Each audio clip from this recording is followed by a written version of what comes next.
Salut les élèves, écoutez, ça me fait bien plaisir de vous parler, même si je ne peux pas vous voir ni vous entendre, mais au moins je vais pouvoir vous expliquer un petit peu en direct certaines choses. Alors, je vais corriger la dernière question de l'exercice 5, celui du volcan, parce qu'il y a eu pas mal d'erreurs là-dessus.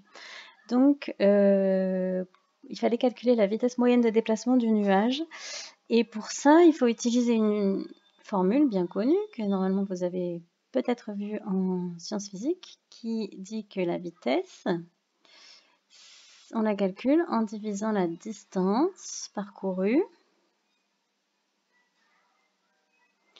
par le temps, ou la durée du trajet qu'on veut calculer. Donc ici, il fallait déjà savoir la distance parcourue. Alors sur cette carte, on sait que 0,4 cm représente dans la réalité 500 km. Ça, c'est en mesurant la petite échelle qui est en bas qu'on le trouve. Ensuite, on mesure la distance entre le volcan et la côte nord de la France, qui était sur la carte de 2,7 cm. Et à l'aide du magique produit en croix, on va pouvoir trouver la distance qu'il manque ici. Et donc, en l'occurrence, si je fais 500 fois 2,7 divisé par 0,4, je trouve 3375 km. Alors certains d'entre vous ont trouvé des choses un peu différentes parce qu'ils n'ont pas mesuré exactement 0,4 cm. C'était difficile, il fallait être assez précis pour que ça fonctionne. Bien, donc ensuite, une fois qu'on a donc la distance totale, ça c'est distance, ce qu'on appelle D.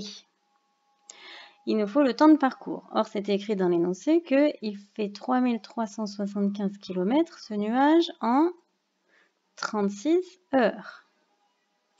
Du coup, je reviens à ma distance et à mon temps qui est là-bas. Et donc, je vais pouvoir faire vitesse égale la distance.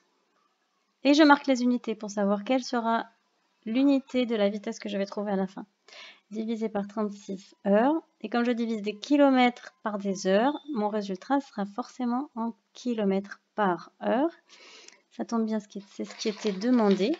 Donc je sors ma calculatrice et je fais 3375 divisé par 36 et je trouve 93,75 km par heure.